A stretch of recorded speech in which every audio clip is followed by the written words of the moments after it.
Do you want to hear the actual differences between SSL EQs? Let's dig in. Alright guys, this is going to be my most geeky video yet. I'm actually pretty excited about it. But before we start, you're going to need to do two things. One, you need to get yourself a good pair of headphones or monitor speakers so that you can hear properly.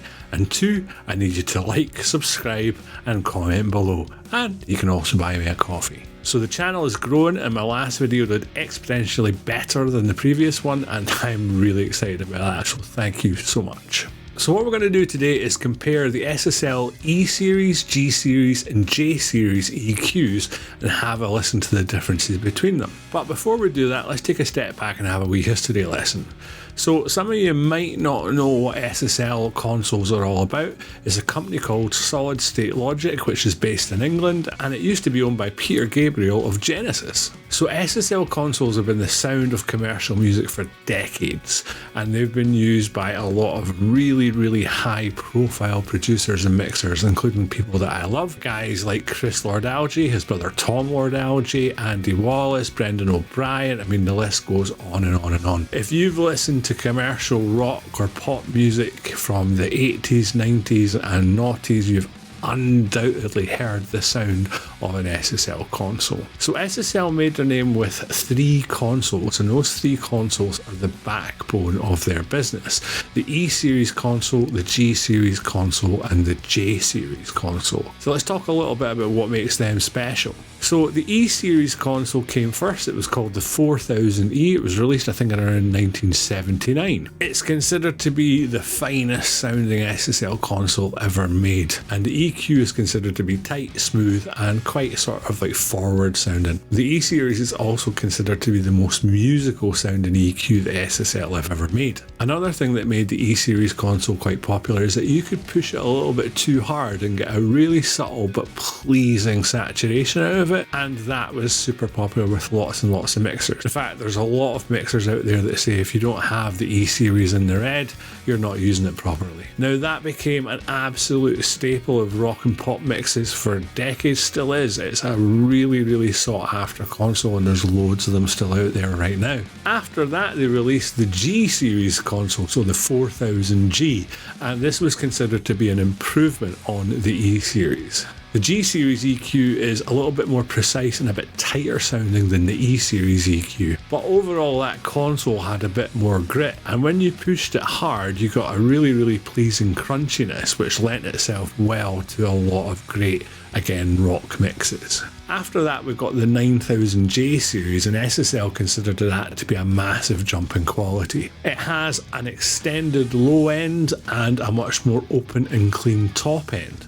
But the thing about this console is no matter how hard you pushed it, it was very difficult to make it distort, which made it super clean sounding.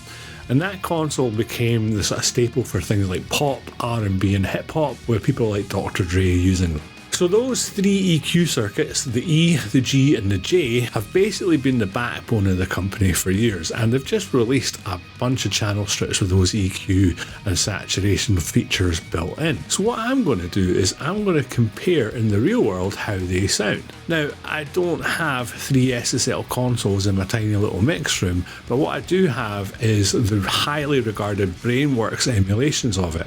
So I've got 30 seconds of a song, one mixed all with E series EQs, one mixed with all G series and one mixed with all J series. The only exception to that is that I have my AMEC EQ250 on the master bus, which I have on all the time. Now, by using the Brainworks plugins exclusively, basically what we've got is we've got the same technology. Brainworks use a technology called TMT, which models the characteristics and the sonic characteristics of a console. So what I didn't want to do was use one SSL style plugin, one Waves, one Brainworks. This is going to kind of keep it fairly scientific. And what I'm going to do is I'm going to play you 30 seconds of a song, and I am going to toggle in in between each of the three mixes.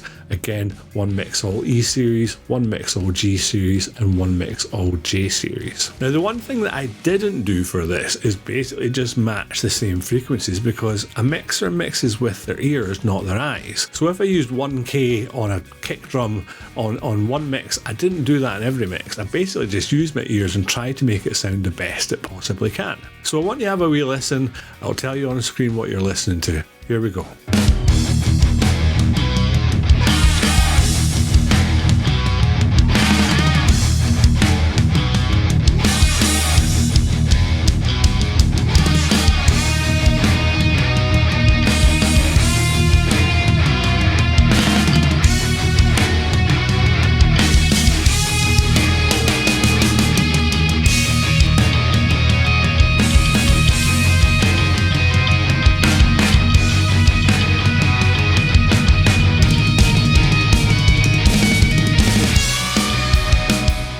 Alright, so what did you think?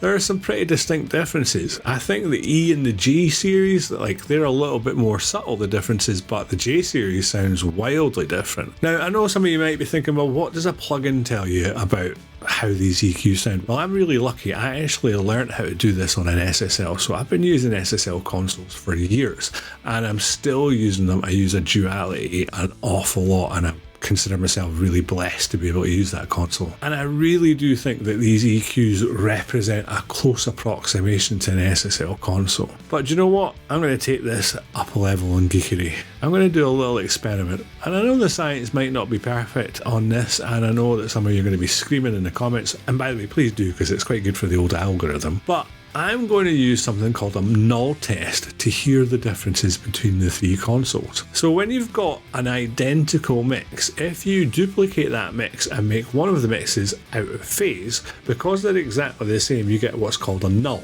where the mix completely disappears. So what I've done is I've taken the E mix and the G mix, and the E mix and the J mix, and the J mix and the G mix, and I've put one of them out of phase so that we can actually hear the differences. So let's dig into that. First up, let's have the E series versus the G series.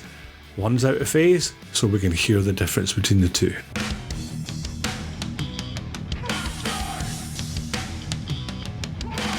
Okay, so that was interesting. I thought there was a lot more high mids between the two of them, which is really, really cool. Let's now check out the difference between the E series and the J series.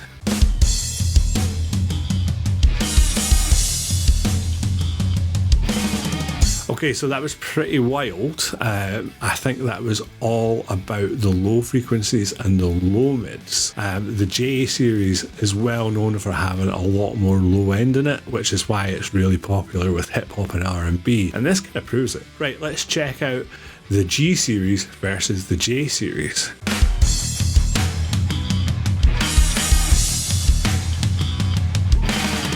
Okay, so this was really interesting. So first of all, a massive difference in the mids there. Very much a mid difference there. But did you notice that you can hear the kick drum massively when you null these two out together? I think that really proves that the J series has got a lot more low end.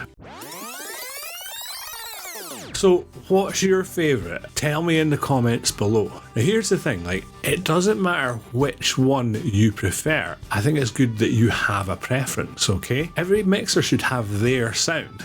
So if you prefer the J on this rock mix, that's cool. It worked for Metallica years ago. They did a couple of albums on a J series console. For me, I really like the E series, and I've got to be honest, a lot of mixers prefer the E series. There's something about it that's just a bit more forward that I really, really liked.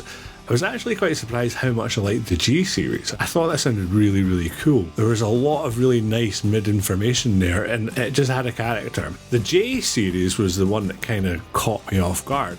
When I mixed it, I thought, yeah, this sounds great. It sounds exactly like an SSL mix. But when I did the comparison and listened to them side by side, there's a huge difference with the J series. And I kind of feel like there's something about the stereo image that's a little bit different as well. I would be interested to do a couple of mixes on a J series just to see what it's like, but I think it would need to be the right kind of music for me. But again, don't get caught up in well, everybody uses a G or everyone uses an E. Use the one that you prefer.